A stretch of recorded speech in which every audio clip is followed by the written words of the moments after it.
We've always believed that travel changes you, and this year, we felt like Journey chose us.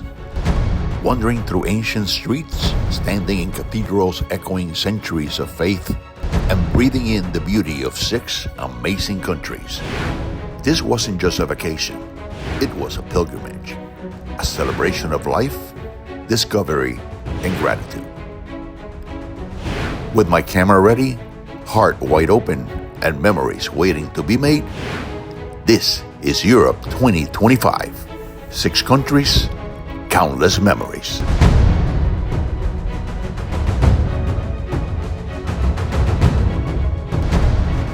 Bueno, como puedes ver, estamos en Notred Dame. Empezamos la mañana bien temprano en Orlando, salimos de la casa a las 12, de ahí a Nueva York, de Nueva York salimos a las 8 y pico, llegamos aquí casi a las 9 y media, tiramos las maletas en el hotel y empezamos a caminar. Fuimos después de coger como 4 o 5 metros, trenes, whatever, acabamos entonces en almuerzo en un restaurante típico francés, un café con la gente, vaya, bello. Y de ahí fuimos a ver la iglesia de la Virgen de la Medalla de la Milagrosa, que es una historia muy bonita. Sí. Y ahora tenemos ticket para entrar a Notre Dame a las 4 de la tarde. We joined the line outside Notre Dame, filled with excitement and curiosity. After years of restoration since the devastating 2019 fire, we couldn't wait to step inside and see how this timeless symbol of faith and resilience had risen again. Stepping inside, we were in awe. The light from the stained glass danced across the stone walls, revealing the cathedral's rebirth. From the baptismal font to the restored altar, every detail felt like a testament to hope. And as we looked up at the great rose window, glowing once more, it was impossible not to feel moved by the beauty and spirit of Notre Dame restored.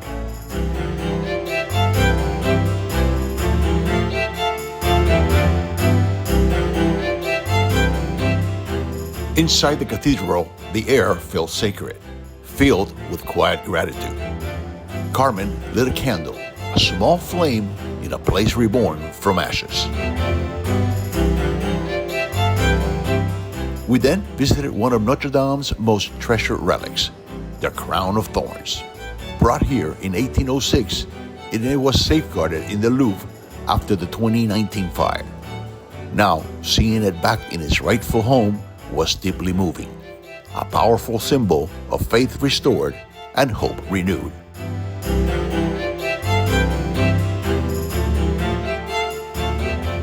As we took one last look around and bid farewell to this timeless place, the afternoon light faded into evening, and our long day came to an end as we joined the rush hour metro crowd.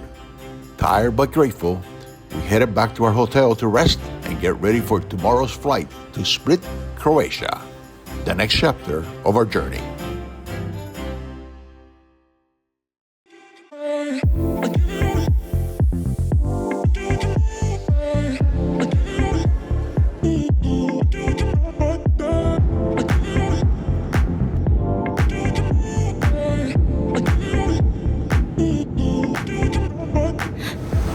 Llegamos a Split, Croacia. Yes. Bello el día, mira, ni una nube. Mira para allá. Aquí estamos esperando por las llaves del carro. Tenemos aquí un Citroën, creo que es un Citroën chiquitito, negrito, pero más cute. Ahí viene la doña, déjame ver.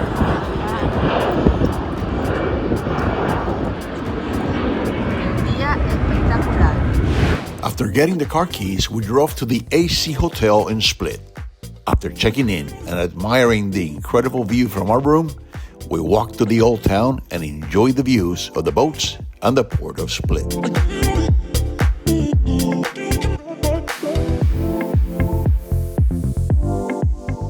And as in every trip, we ran into a wedding. This time, a typical Croatian wedding.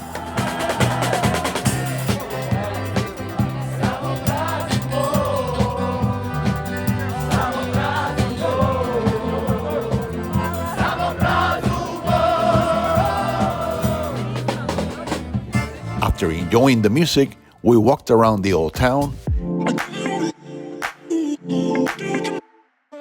and finished the day eating a delicious gelato from Emiliana. We then walked back to our hotel as the Croatian derby ended, the professional soccer game between Split and the Dynamo Zagreb. Unfortunately, the home team lost 2-0, but it did not matter. It was Saturday night and they were ready to party. We were ready for bed because tomorrow we get to really explore Split.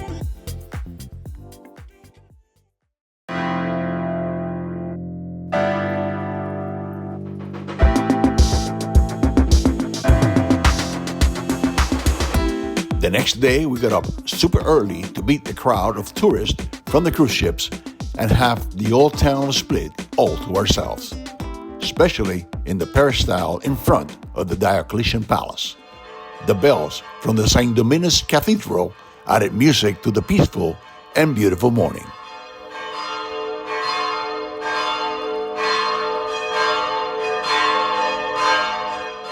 After having this incredible building built in the 4th century all to ourselves, we continued exploring the old town. Later, on our way to the Mass at the cathedral, we were lucky to witness a quartet singing a cappella in the vestibule of the palace, showcasing its excellent acoustics.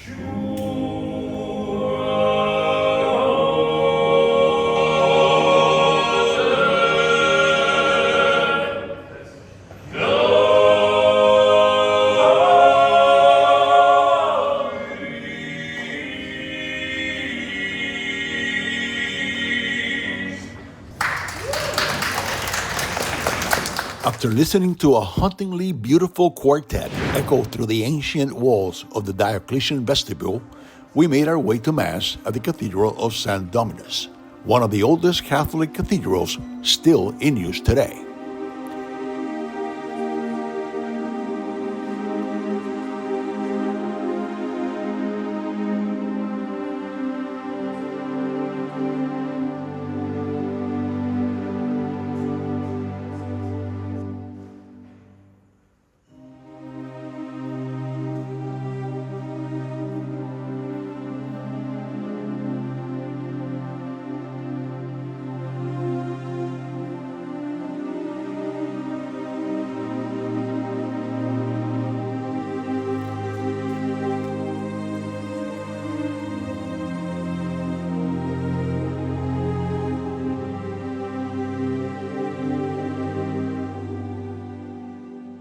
Outside, the past came alive again as we ran into a few Romans before wandering through the grain market.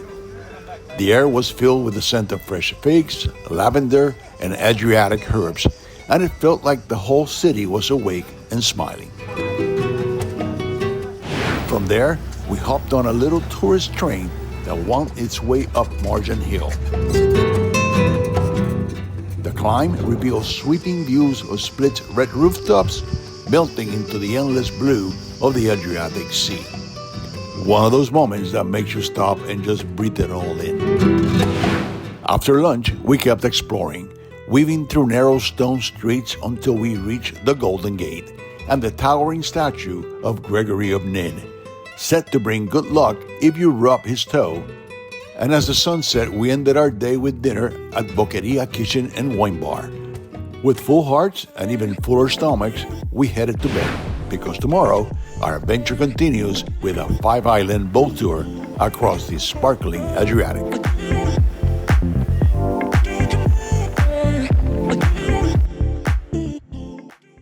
Son las 6 de la mañana. Sí, aunque tengo espejuelos y está oscuro, pero son las 6 de la mañana. Porque ahora vamos camino para el centro de la ciudad para coger un bote que nos recoge a las 7:20 y tenemos que caminar 20 minutos. 6:10 de la mañana, estamos caminando por las calles de Split, en camino al pueblo, para coger un botecito y irnos island hopping. The day was beautiful, the kind of endless blue sky that makes the Adriatic sparkle. But the wind had picked up, turning the sea into a playful, choppy ride. We held on tight as the boat skipped over the waves, laughter mixing with the sound of the engine and the salt spray. Our first stop, Comisa, a postcard-perfect fishing village on the island of Vis.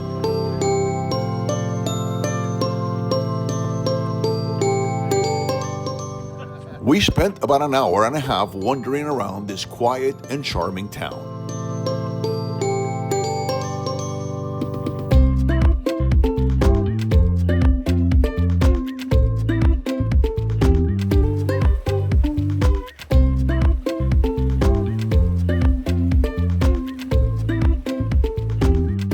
Besides being known as a fishing town, Comisa is also known as one of the main locations for the filming of Mamma Mia 2, and found the boat used in the movie. Sadly, it was time to go. We boarded our speedboat and we cruised to Parat Beach on the nearby island of Bizevo, a tiny paradise with blinding white sand and crystal clear water. It looked like something out of a dream, but the water was too cold for us to go swimming, so we just enjoyed the moment in this pretty little corner of the Dalmatian Sea. After about 1 hour, we jumped back on our boat and we were supposed to visit the Blue Cave, famous for its surreal glowing blue light. But because of the rough conditions, the cave was closed. Instead, our skipper took us inside another hidden sea cave. Obviously, not as pretty, but just as fascinating. Sometimes the best moments are the ones you don't plan.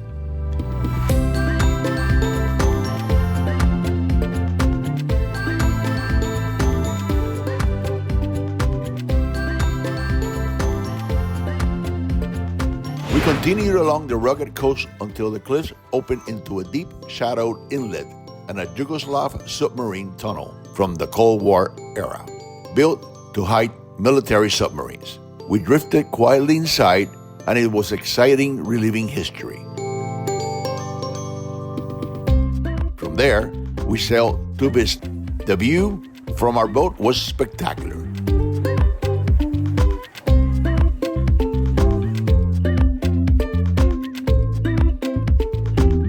We spent about an hour walking around town and saw why its calm beauty caught the attention of Hollywood. Parts of Mamma Mia, Here We Go Again was also filmed here, and it's easy to see why. Our final stop was Var, one of Croatia's most famous and glamorous destinations. We glided into the harbor where luxury yachts lined the pier like floating palaces. We arrived early afternoon and we were hungry and had a delicious Mediterranean lunch. For the next hour or so, we wandered the old town. Lined with lavender shops, Carmen had to try the island's legendary lavender cake. As the sun began to dip, we headed back towards Split. The waves, gentler now, the horizon painted in gold. It had been a long, unforgettable day, and as the town of Split came back into view, we were already dreaming of tomorrow's adventure, the magical Plitvice Lakes National Park. Aquí está el gordito concentrado guiando. We woke up at the crack of dawn and hit the road for a 3-hour drive north toward one of Croatia's crown jewels, Plitvice Lakes National Park. Plitvice is a UNESCO World Heritage Site and one of the oldest national parks in Southeast Europe. As we entered the park, it felt like stepping into another world, a living watercolor of turquoise water, green moss, and mist drifting through the air. Plitvice is a wonderland of 16 terraced lakes connected by a web of over 90 cascading waterfalls, each one more breathtaking than the last.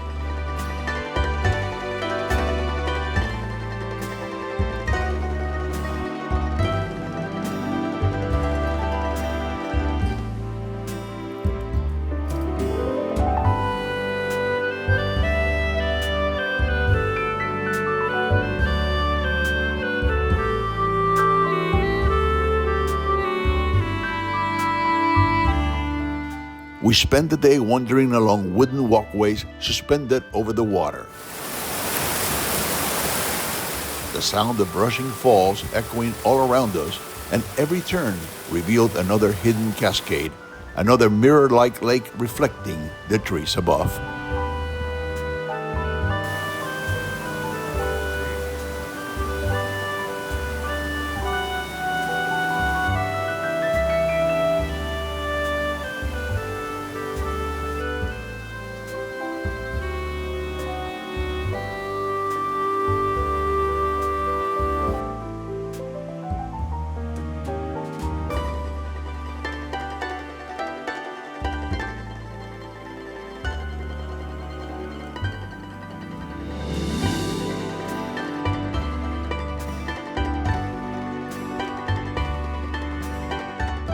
Midday, we boarded an electric boat and drifted silently across one of the larger lakes. The water so still, it looked like glass. It was peaceful, the kind of quiet that fills you up from the inside.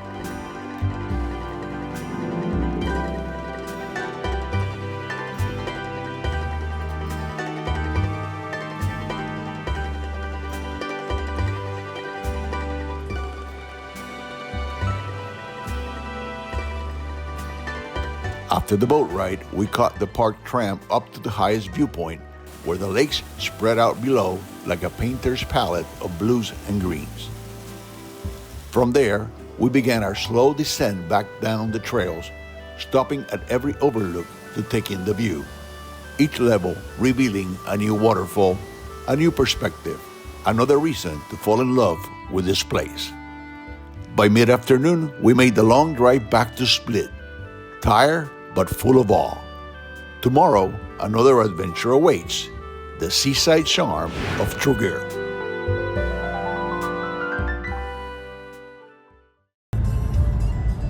Bueno, hoy decidimos cogerla un poquitico más lento. Dormimos la mañana y ahora estamos en camino a ¿dónde vamos, Lourdes? Trogir. Trogir is often called an open-air museum and is a UNESCO World Heritage Site known for its mix of Greek, Roman, and Venetian influences, a living timeline carved in stone. As we approach, clouds gather over the sea and rain loomed in the forecast. We parked the car and crossed the narrow footbridge onto the island's old town. And by the time we reached the massive Camerlengo fortress, the skies opened up. But the rain only made Trogir more romantic. With the sound of church bells mixed with the rhythm of raindrops, we kept exploring, ponchos in hand. Ahora sí que está lloviendo fuerte. Oh, sí.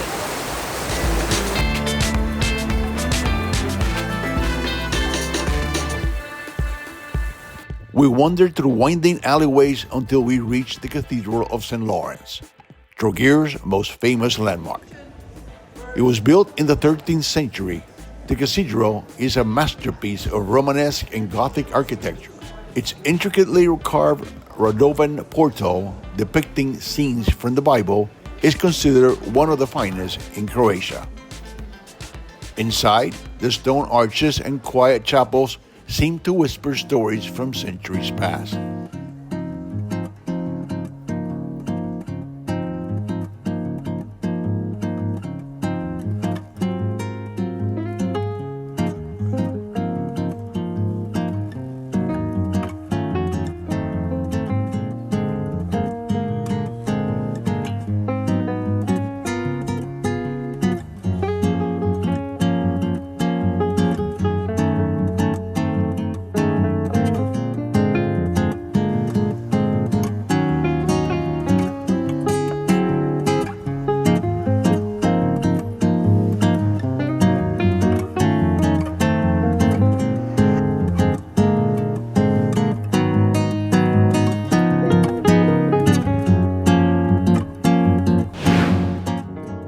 Afterward, we dried off and enjoyed a leisurely lunch while it continued to rain.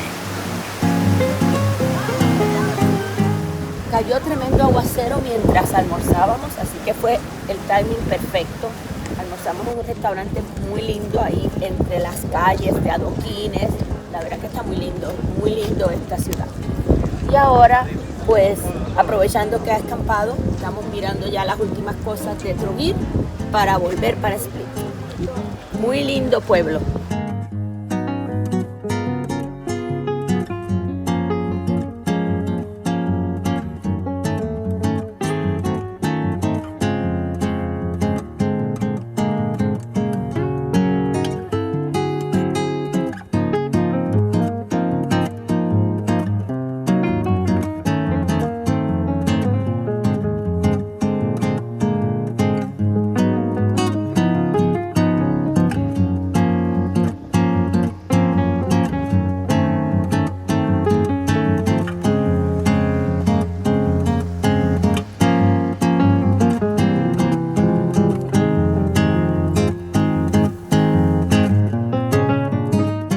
By afternoon, we were back in Split for dinner at Portas, a cozy spot tucked beside the old city walls. And of course, no night was complete without gelato. We ended the evening wandering through Diocletian's palace once more, this time under a canopy of light to bid farewell because tomorrow we say goodbye to this city and begin our journey south to Dubrovnik, better known as the Pearl of the Adriatic.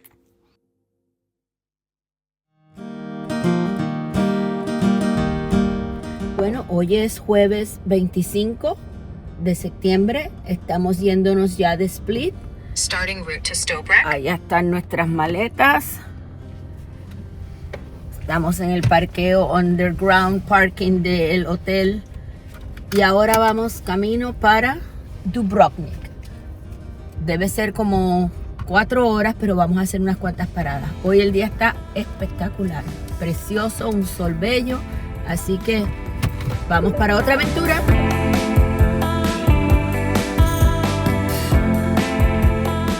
Bueno, pues aquí el gordo escogió este lugar espectacular para desayunar con esta vista en uno de los barcitos. Y esta es la vista linda que vamos a tener para desayunar camino a Dubrovnik. After breakfast, we continued along the coast. Every turn revealed another breathtaking view, turquoise waters and tiny islands scattered like jewels on the horizon. Midway, we stopped at the Makarska Riviera, one of Croatia's most stunning stretches of coastline. We took a stroll along the waterfront and enjoyed a leisurely lunch before continuing our journey south.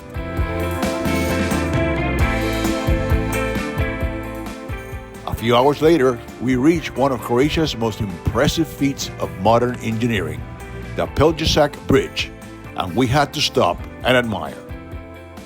This elegant structure, opened in 2022, connects the Croatian mainland with the Pelješac Peninsula, allowing travelers to reach Dubrovnik without crossing into Bosnia. By late afternoon, we finally arrived in Dubrovnik. Parking anywhere near the old town is nearly impossible, so we parked the car about 4 miles away and grabbed an Uber to Pile Gate, where we entered the old town. Parqueamos el carro bastante lejos de aquí, es parte de lo que los apartamentos ofrecen, porque el parqueo aquí es horrible, como pueden ver la cantidad de gente. Nos tomó casi media hora o más llegar aquí. Y ahora pues estamos caminando por las calles del downtown para llegar a nuestro Airbnb. Pero esto está imposible. Sí, imposible.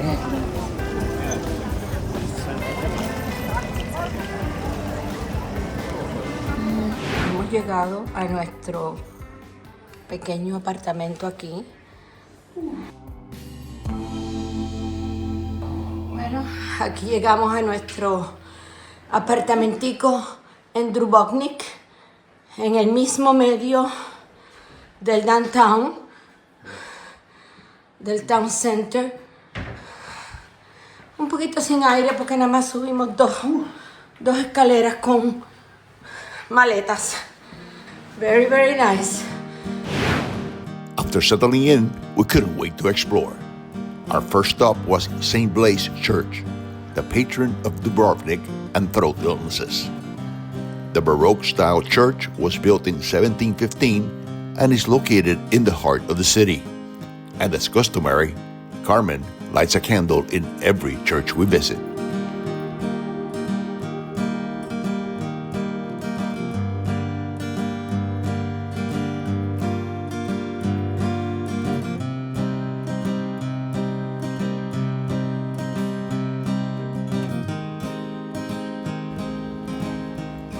We then made our way to Dubrovnik's Old Harbor and walked through the Plashy Gate from the 14th century, offering incredible views of the harbor.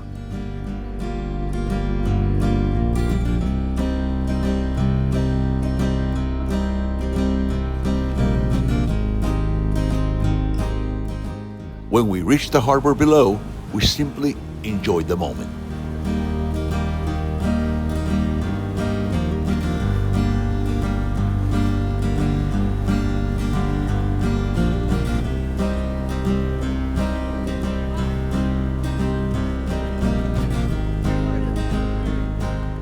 Afterwards, we walked to dinner at Gradska Cabana restaurant, where we had a delicious meal with a beautiful view of the harbor. And on our way back to the hotel, we made one last very important stop for gelato, of course. A sweet ending to a long but exciting travel day. And we look forward to tomorrow when we walk the city walls.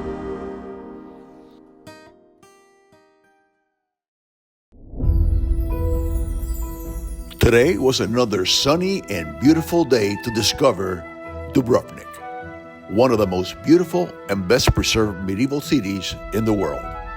After breakfast, we set out through the winding streets.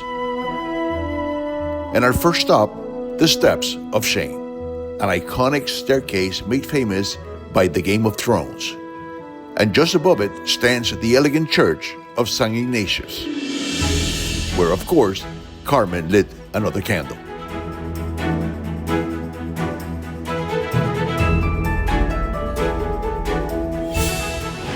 We made our way to Dubrovnik's Strandum Street, with very few tourists at this time of the morning. At the end of the street, we stopped at the Onofrio Fountain, where cool water still flows from the same spouts that once refreshed travelers in the 15th century.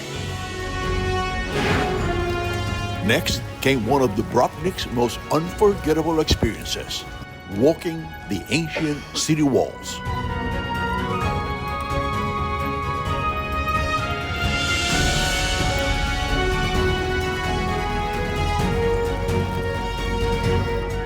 Stretching nearly 2 kilometers around the old town, the walls offer sweeping views of the forts that once protected the city, the deep blue Adriatic, and the famous terracotta rooftops.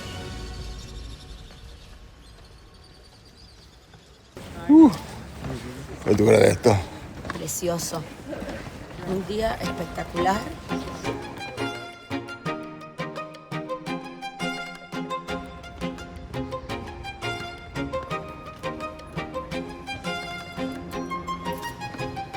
Precioso.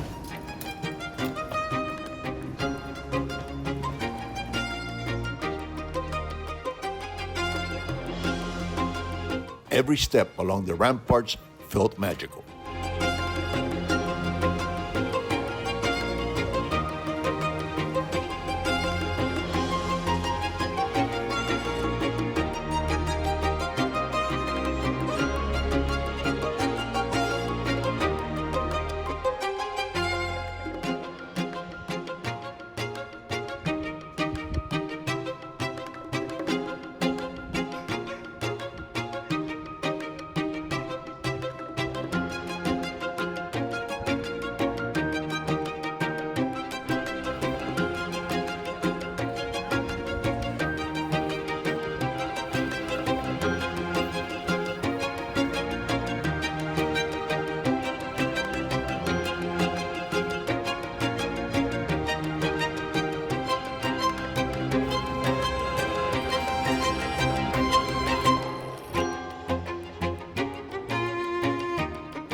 After ending our walk around the wall, we explored the area outside the Pile Gate.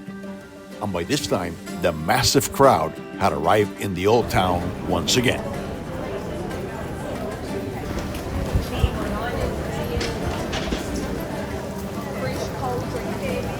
So we went to the peaceful Franciscan monastery cloister, an oasis hidden behind ancient walls.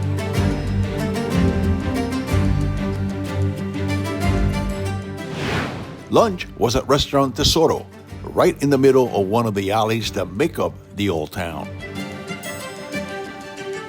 After we were done, we made our way to the Greek Orthodox Church of the Holy Annunciation with its intricate iconography.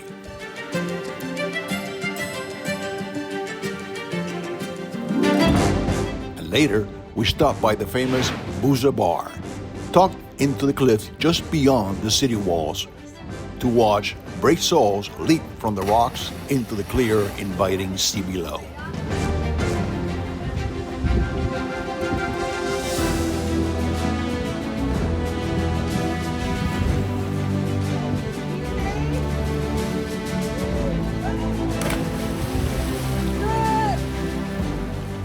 Afterwards, we visited the Rector's Palace Museum, a reminder of Dubrovnik's golden age of independence.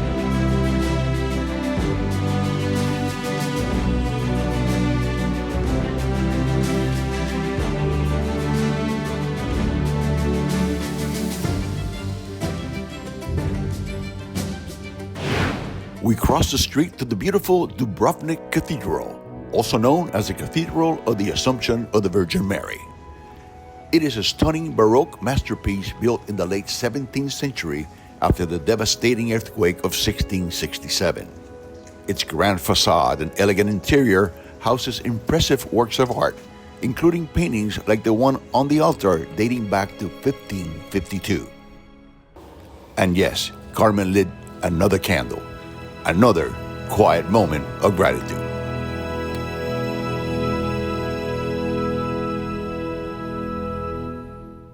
As the afternoon faded, we boarded the Dubrovnik cable car to the top of Mount Srd.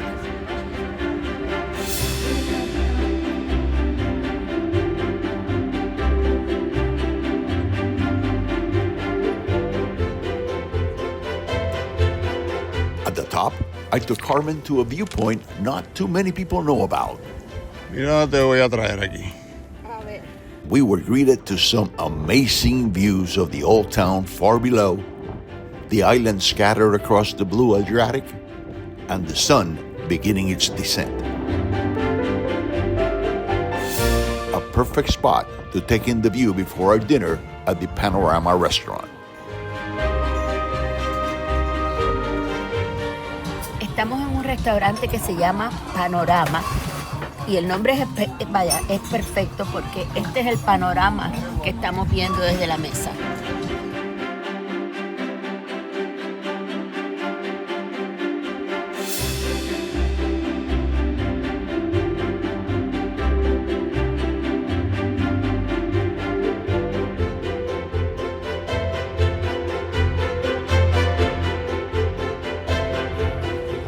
Espectacular. Gracias, gordo. Divino, divina elección. The dinner was delicious, the kind of meal you don't rush because every moment feels like part of the memory. As night fell, we rode the cable car back down, wandered once more through the Dubrovnik's narrow streets, alive with laughter and music, and of course, ended the evening with gelato. And tomorrow, our adventure continues across the border to Montenegro.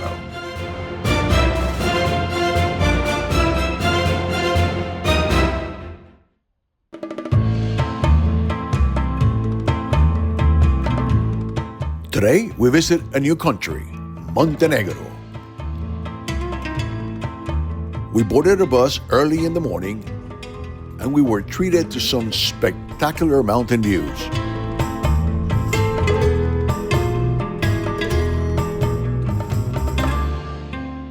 Once we crossed the border, we arrived at our first stop, Kotor, a medieval town and UNESCO World Heritage Site nestled at the end of the Bay of Kotor. The town's main entrance still bears an old cannon, a silent reminder of its history. Walking through the narrow cobblestone streets felt like stepping back in time.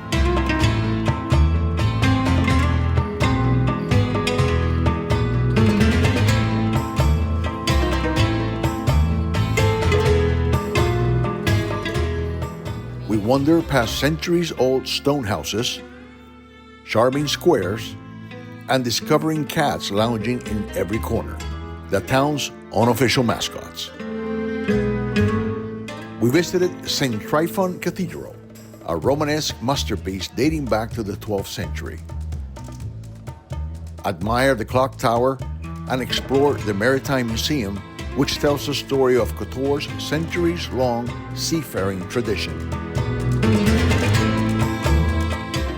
A stop at the Church of St. Nicholas, built in 1902, offered a glimpse of the Serbian Orthodox religion.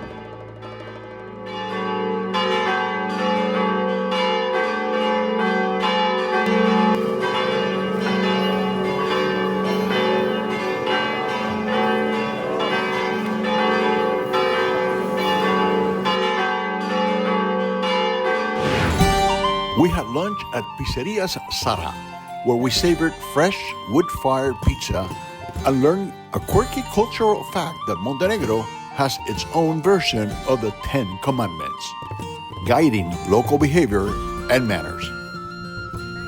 After lunch, we boarded a water taxi for a 45-minute boat ride to Our Lady of the Rocks, a small church built on a man-made island in the middle of the Bay of Kotor.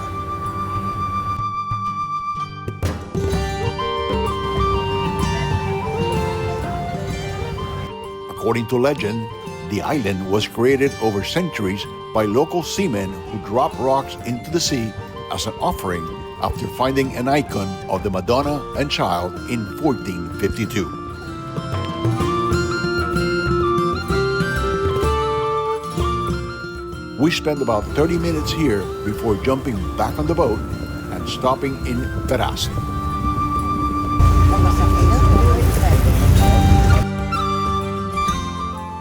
Here, we treated ourselves to some homemade cream cake and espresso while taking in the views of the bay.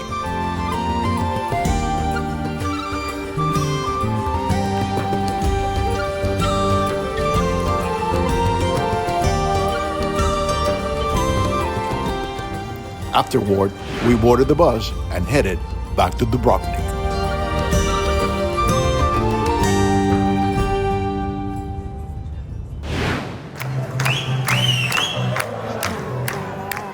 Back in Dubrovnik, we stumbled yet again with another lively Croatian wedding, this time in front of the St. Blaise Church.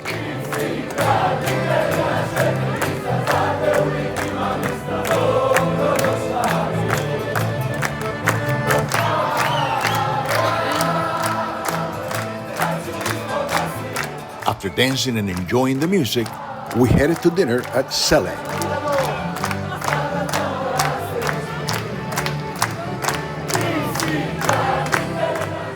A perfect spot to savor Dalmatian cuisine while watching the city come alive.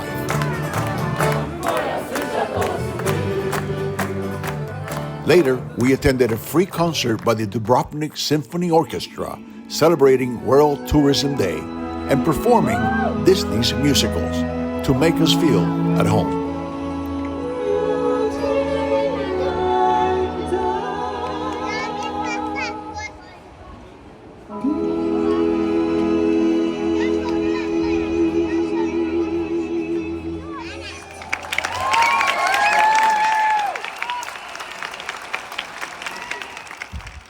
We then headed to our hotel, but no day is complete here without gelato, a sweet ending to a magical day and stay at the Pearl of the Adriatic.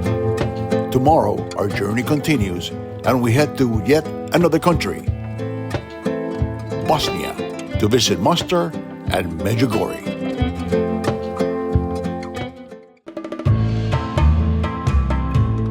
After a good night's sleep, We filled our water bottles at the fountain, took an Uber to our car, and started the 2.5-hour drive to Mostar,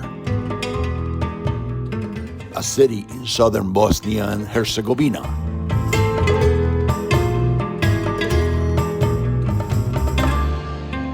Mostar is known for its historic Ottoman-era architecture and the iconic Stari Most, or simply the Old Bridge.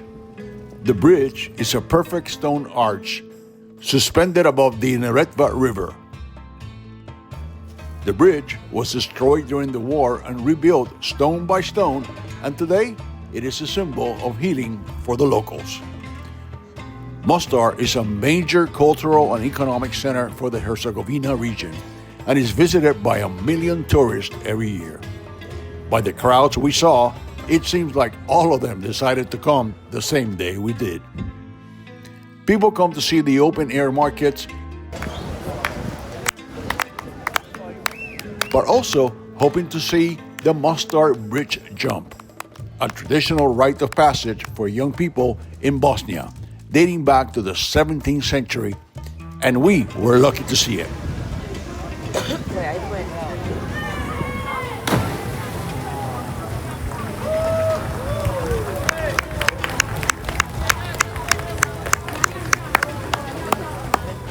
After a delicious lunch of cevapi, we stopped by the Crooked Bridge, a pocket-sized version of the big one, for a quick photo, and then we were back on the road. Our next stop, Medugorje. Medugorje is located about 45 minutes south of Mostar, and it will be the first pilgrimage stop of this trip. When we arrived, we went straight to see the statue of the Virgin just outside St. James Church, in the heart of Medugorje. It is said that in June of 1981, 6 local children claimed to have seen the Virgin here, and each year, close to 2 million people come here for spiritual renewal, seeking a deeper connection with their Catholic faith, and experience what many describe as a place of grace, hope, and peace.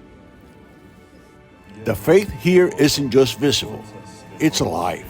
And tomorrow, we look forward to climbing Apparition Hill, the rocky slope where those first visions appeared. Rifugiamoci sotto le ali di San Michele.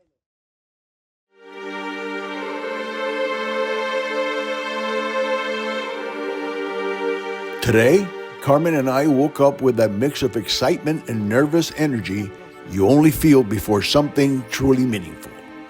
This was the day we will climb Apparition Hill and stand on the very spot where the Virgin Mary is said to have appeared for the first time back in June of 1981 here in Medugorje. To get to the foot of Apparition Hill, you have to go up a very steep incline bordered by souvenir shops. Estamos llegando al principio de la subida, aunque ya esto es una subidita. Pero ya estamos llegando donde empezar a ver donde supuestamente y alegadamente la Virgen se le apareció a estos muchachitos que viven aquí en Medugorje.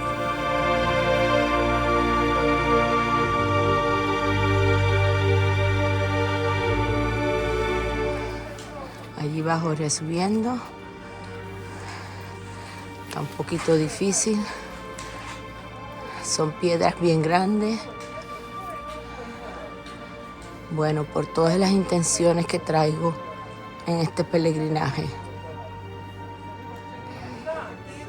las ponemos en las manos de la Virgencita para que interceda por ellas.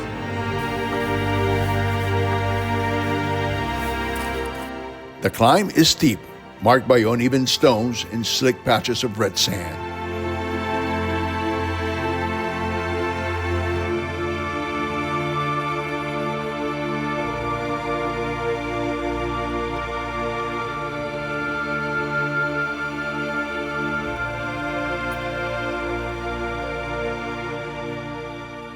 Around us were groups from all over the world singing or praying the rosary and even a few pilgrims making the climb barefoot.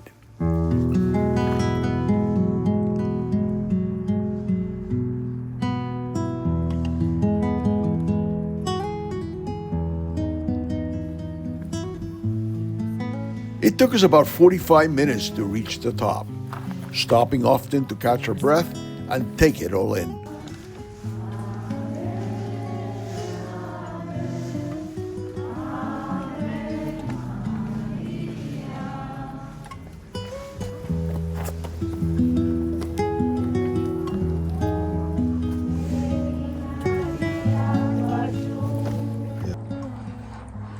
Allá va Jorge.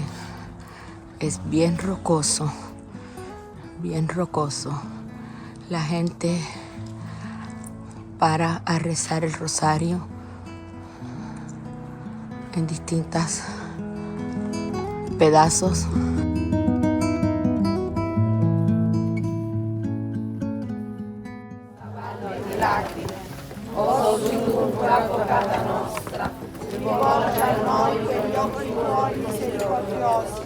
E mostraci dopo questo esilio, Gesù.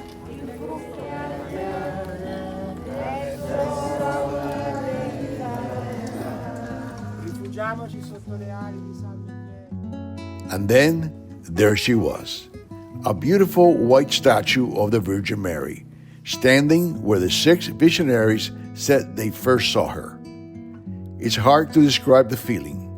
A deep peace settled over everything. We prayed for our families, prayed for our friends, and simply gave thanks for being in this sacred place.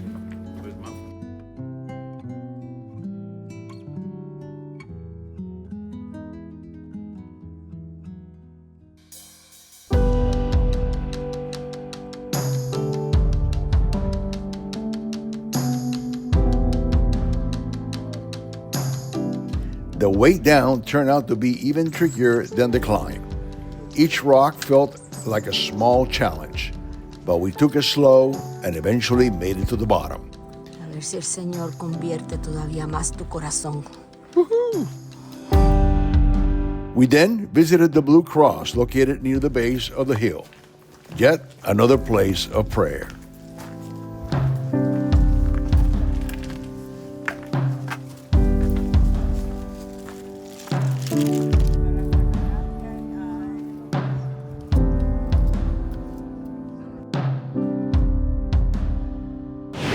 We next went to visit a medieval-style complex called the Sacred Heart Retreat House, and often referred to as the Castle.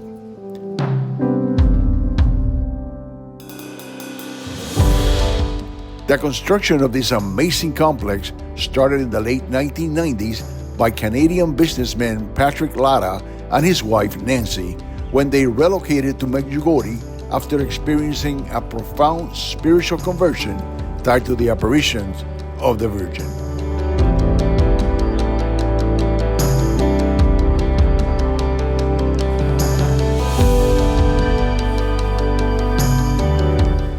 Although the so-called castle is still under construction, it is already open and serves as a retreat center for priests, seminarians, nuns, and young adults. Afterwards, we had lunch and then drove back to Trogir and checked into an apartment with a spectacular view of the Adriatic. Tomorrow, we have a very early flight to Paris.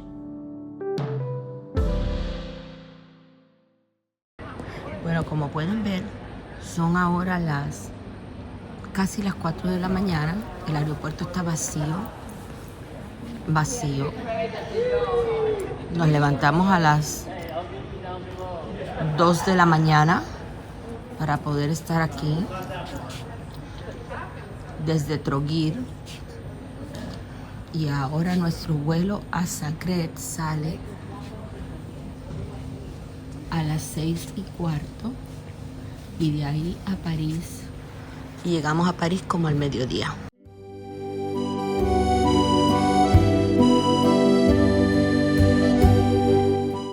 Hemos llegado a París. Ahora estamos en una esquinita, en un lugar de lo más cute. Acabamos de comernos un sándwich a baguette, bueno, kind of baguette, de jamón y queso. Jorge está aquí poniendo y preparando para nuestro tour de la ópera. The Paris Opera House is an architectural masterpiece that has long captured the imagination of artists, architects, and admirers of beauty. Among its many stunning features, the grand staircase stands out as an iconic symbol of the opulence and artistic grandeur that define this historic monument. The grand staircase of the Paris Opera House serves as a spectacular entrance to this renowned cultural institution. With its dazzling mix of marble, bronze, and crystal, the staircase epitomizes the opulent Second Empire architectural style. It was intended to awe and inspire visitors, and it continues to do so to this day. Del tiro, le da ganas a uno de gustarle la ópera. Its massive auditorium has a 7-ton chandelier in the center and can sit over 2,000 people with not a bad seat in the house.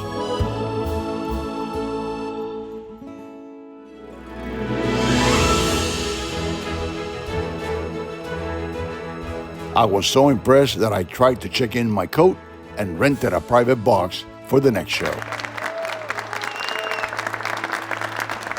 The foyer of this Paris Opera House, specifically the Grand Foyer, is a lavish, opulent hall designed for social mingling during intermissions.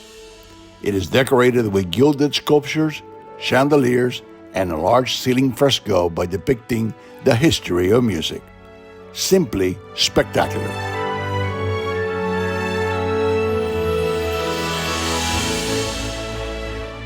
After finishing our tour, we stepped back out into the Paris afternoon and headed toward one of the city's crown jewels, the Louvre. Even from the outside, it's breathtaking. We didn't go inside this time, but just being there, in the heart of it all, was enough. From the Louvre, we wander into the Tuileries Garden, the lungs of central Paris.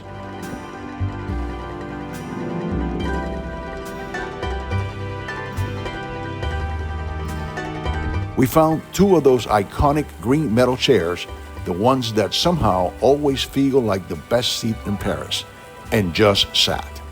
Legs stretched out, faces to the sun, watching life unfold around us.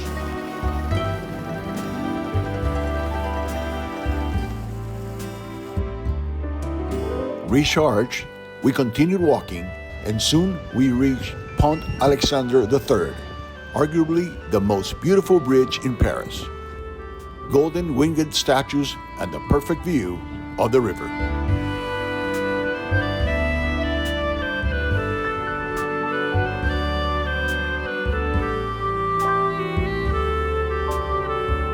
The views in Paris are simply amazing and never get old. Eventually, we ended up at Champs-Élysées, that grand three-line avenue filled with high-end boutiques and bustling energy. We then stopped for some burgers at Five Guys and headed back to the hotel. Because tomorrow, we have another early start. Sacré-Cœur and Montmartre await.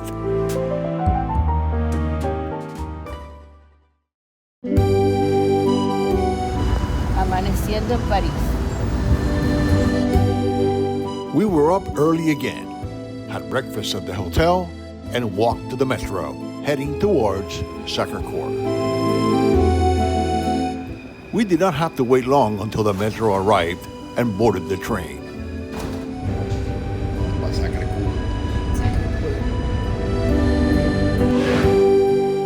As soon as we got off the metro, we immediately were able to see Sacré-Cœur at the top of the hill. El funicular que nos va a llevar a Sacré-Cœur.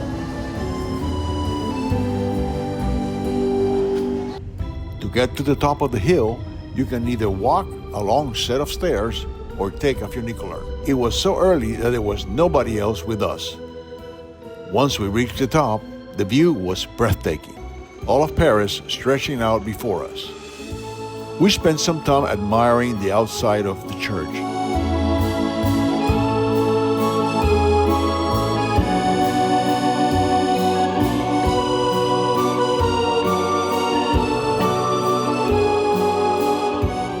And when we went inside, we were mesmerized by its beauty.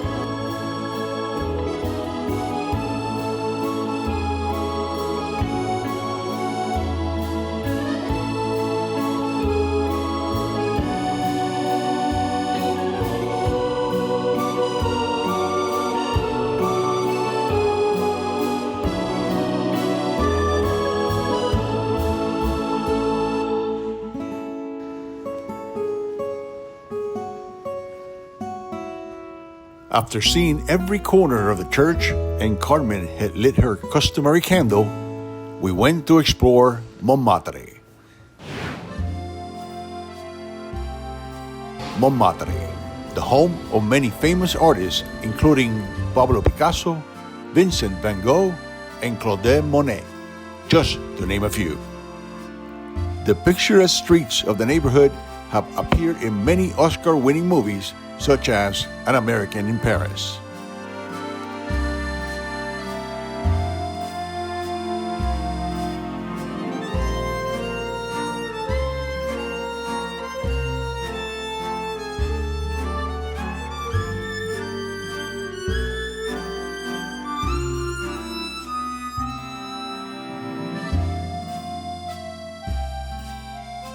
Our walk eventually led us downhill to the famous Moulin Rouge.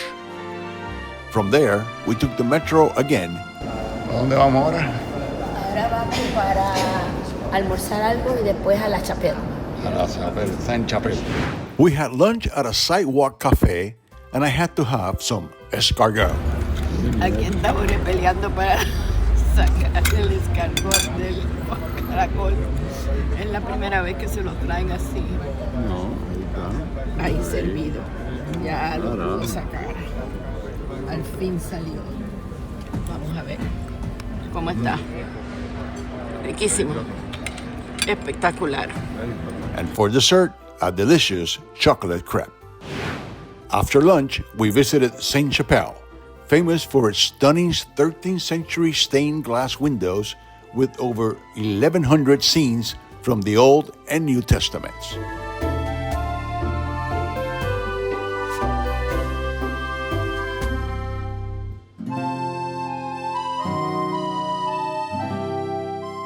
From there, we wandered toward Plaza de la Concorde. And there, we stumbled right into the Dior Fall Fashion Show. Cameras flash, and for a moment, I became a full-on paparazzi, trying to spot celebrities as they came out of the show and enjoy watching the models showing off their outfits. After experiencing the Paris fashion show, we just crossed the street to visit the Hotel de la Marine, sometimes called the Versailles of Paris. It was built in the 18th century and it once housed the Royal Naval Offices and now shines as one of the most beautifully restored museums in the city.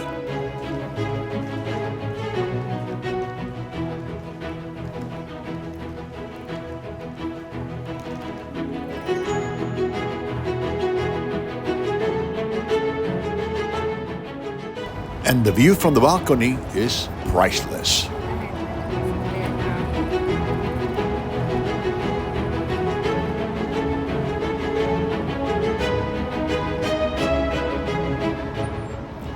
When we left, we strolled to La Madeleine, a neoclassical masterpiece that looked more like a Roman temple than a church.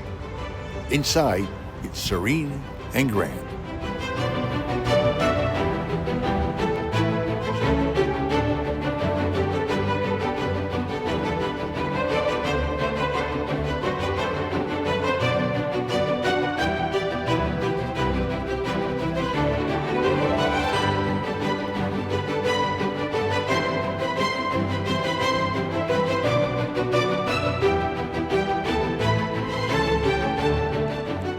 As we walked out, we passed the legendary Maxime's restaurant, famous for its Belle Epoque glamour.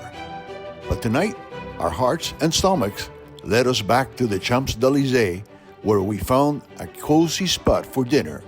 Simple, but perfect. And of course, we ended our evening beneath the Eiffel Tower. No matter how many times you see it, it feels like magic. And we are grateful to be here again. Tomorrow, the 2025 European adventure continues as we board a train and head south to visit the sanctuary of Lourdes.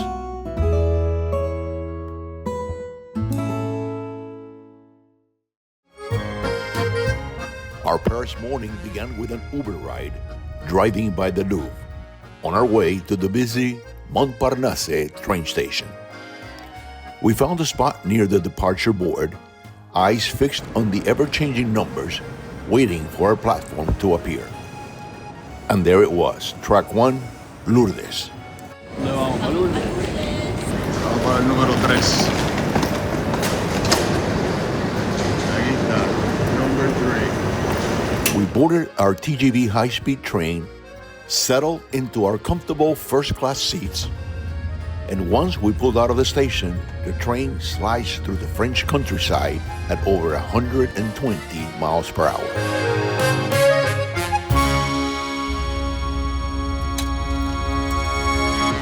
Bueno, hemos llegado a Lourdes después de 5 horas en el tren, maravilloso.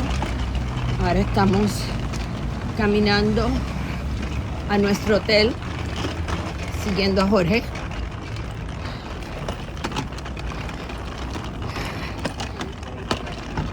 Y ahora hay una subidita, así que seguimos cuando lleguemos al hotel. Un día maravilloso, no hay ni una sola nube. Bueno, ya empezamos el sacrificio, bajando montones de escaleras con 3 maletas. Está de madre. Pero bueno. Voy para el cielo. Vaya despacio, please. Ok, se supone que esto es lo último ya que tenemos que coger. No ha sido fácil llegar al hotel. Bueno, a seguir bajando maletas. Después de aquella escalera, ahora nos toca esta subidita, pero ahí vemos ya a Lourdes. Valió la pena. Hay que seguir y eso es parte del sacrificio. Bueno, hemos llegado al cuarto. Esta es una casa que no sé de qué año es, pero tiene un balcón con una vista espectacular. Este día maravilloso que nos está recibiendo Lourdes. Allí está la basílica. Y este es nuestro balconcito con esta vista preciosa. Tenemos que bajar y pasar por aquel puente. Y eso es lo que nos lleva a la basílica. Seguimos caminando, pero no importa. Eso es parte de la peregrinación. Aquí tenemos el baño con su ducha. ¿Y qué le falta? El inodoro, porque ese está en otro lado. Seguimos por aquí. Y aquí está el inodoro. Y aquí está el cuarto.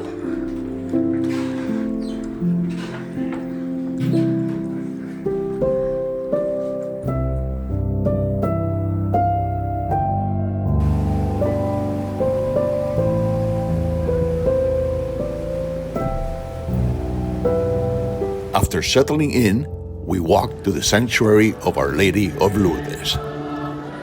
In the distance, we could hear people singing as part of a procession that was already on the way as we approached, filling the air with prayers and hymns in dozens of languages.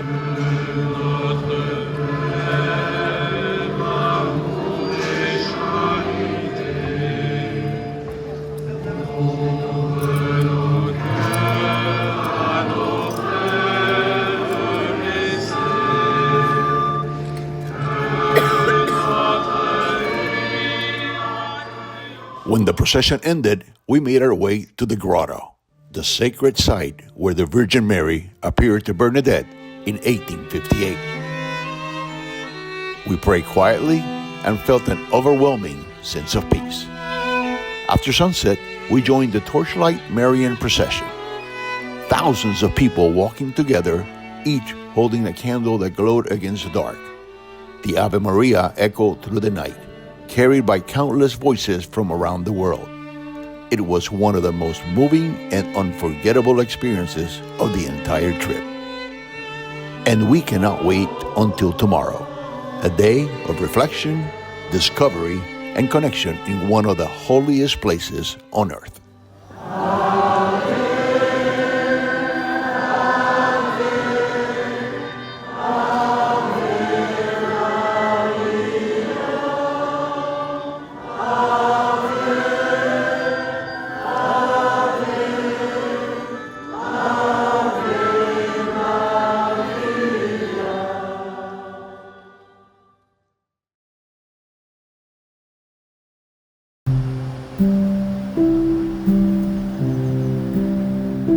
The morning view from our apartment balcony in Lourdes was simply breathtaking. The spires of the basilica glowing in the early light and the Pyrenees standing quietly beyond. We made our way down the spiral staircase to the dining room where our host had prepared a delicious breakfast for us. After breakfast, we made our way toward the sanctuary. And as we approached, we saw a massive outdoor mass was taking place.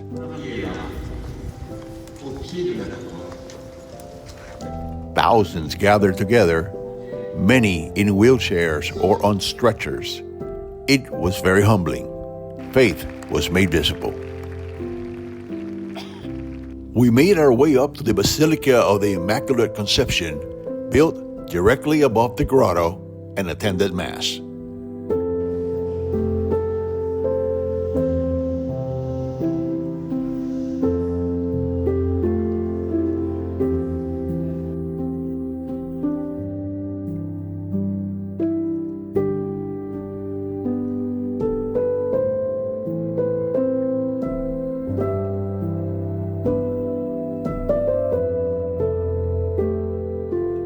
We then visited Bernadette's Chapel, a small and intimate place that holds some of her relics, a silent reminder of the humble young girl whose visions changed this town forever.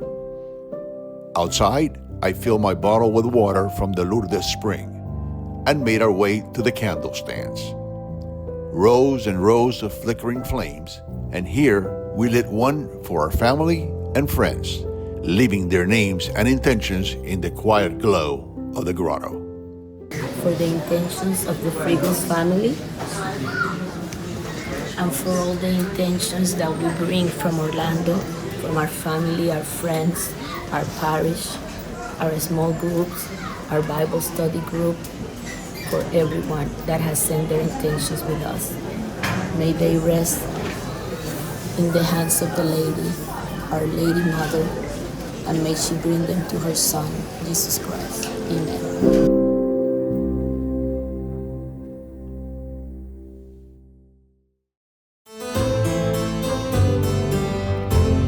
Later, while exploring one of the many little shops near the sanctuary, we stumbled upon something special, a book about the history of Lourdes, beautifully illustrated, and the artist himself was there signing copies.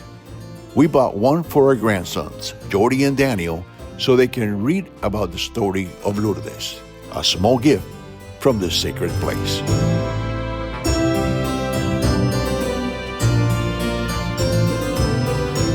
We had lunch in town, and on our way back, we witnessed how the volunteers were taking the sick and the physically impaired people to visit the sanctuary. A very moving and humbling experience. We then visited the Rosary Basilica with its breathtaking mosaics depicting the mysteries of the Rosary. The artistry, the devotion, the quiet awe inside. It was all simply magnificent. And as expected, yes, Carmen lit another candle in the name of our family, our friends, and all of our petitions.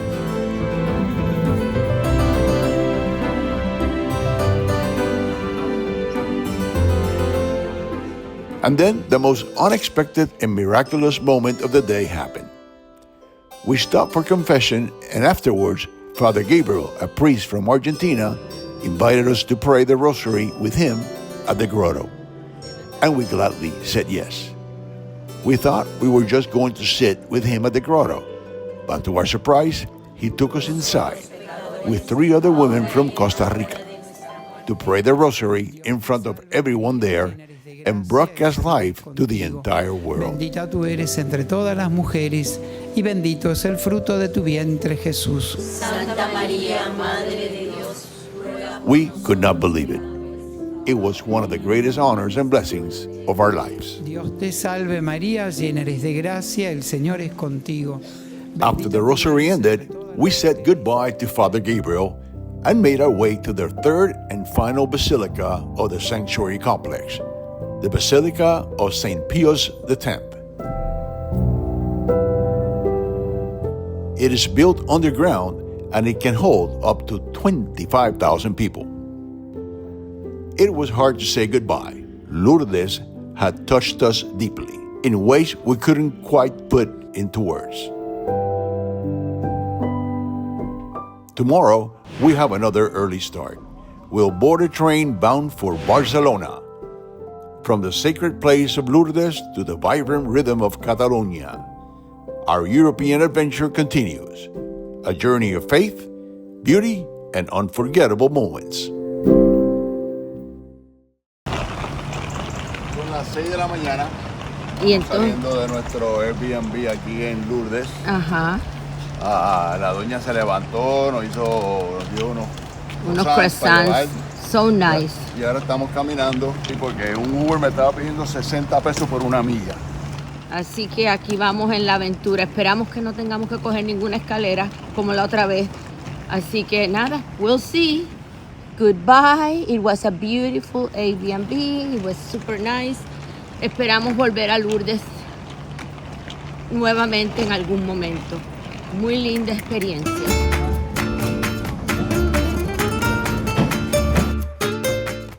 Today would be a long travel day, but an exciting one. 3 trains, 1 destination, Barcelona. The first train took us to Toulouse. After a quick 30-minute wait, we hopped onto another train bound for Narbonne. And from there, we made our final connection toward Barcelona Sound Station.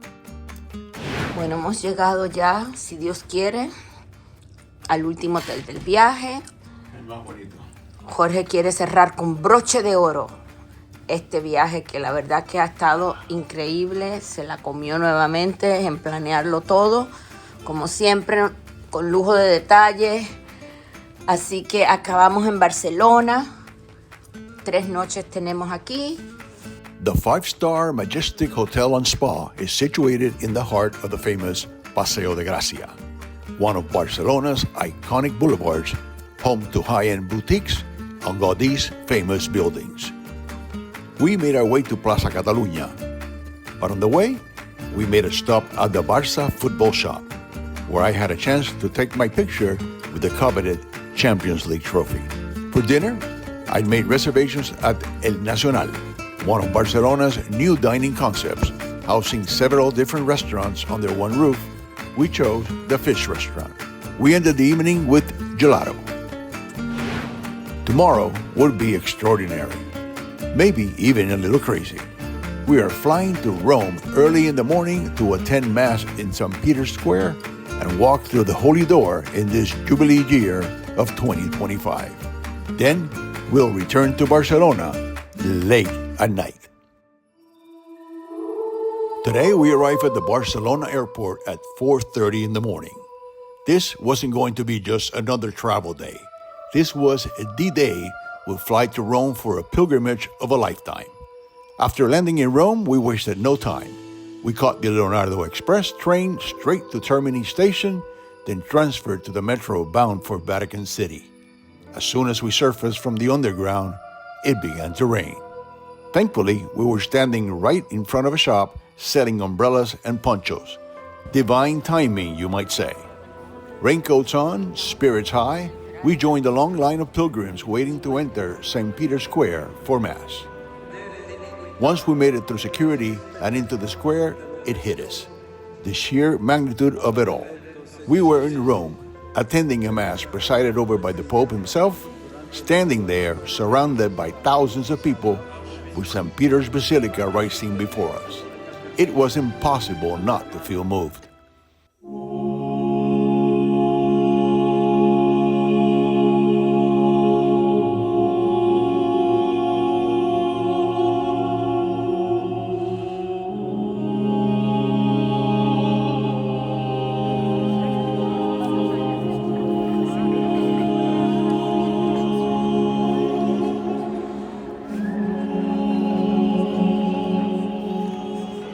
After the celebration, the Pope entered his Pope-mobile, circling the square, blessing the crowds, and then he passed right in front of us, so close we could see his smile, the warmth in his eyes.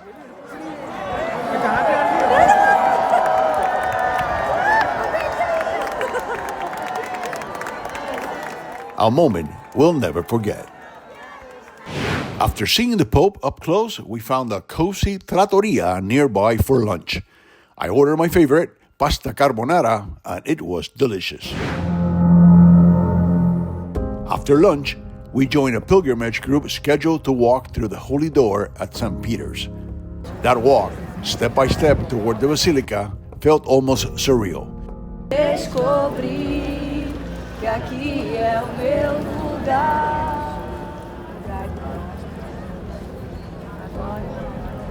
As we crossed the threshold of the Holy Door, the emotion was overwhelming. It's hard to describe peace, gratitude, and the quiet certainty that this journey meant more than we could have ever imagined. Inside, the beauty of St. Peter's Basilica was awe-inspiring. This is another place we've been blessed to have visited many times before, and it never gets old.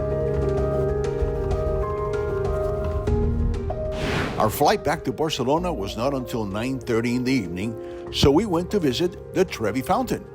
But it seemed half of Rome had the same idea. Crowds packed shoulder to shoulder.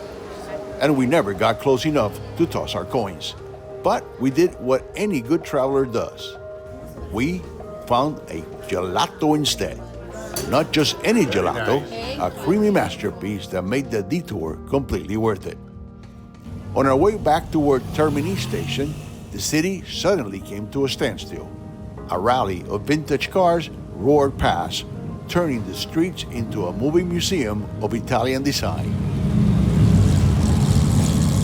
Exhausted but profoundly happy, we boarded our flight back to Barcelona.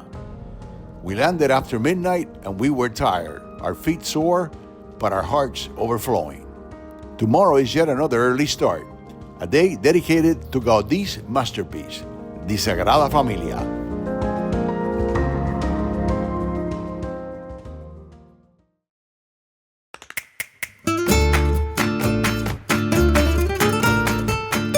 Just a few short hours after we landed in Barcelona, we were at it again. This was the last day of our incredible trip, and what a way to end it with a visit to the Sagrada Familia. We've been here before, and the construction continues, but the finish line seems near. Outside and inside, it's simply breathtaking.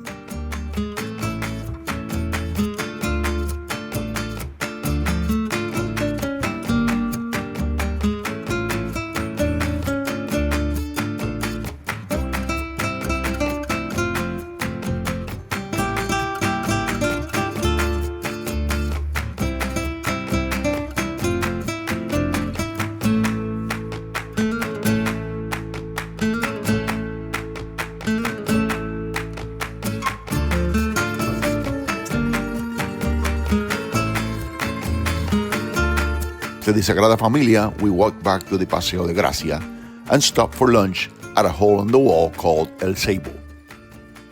The rest of the day was spent shopping and soaking up the vibrant energy of the city.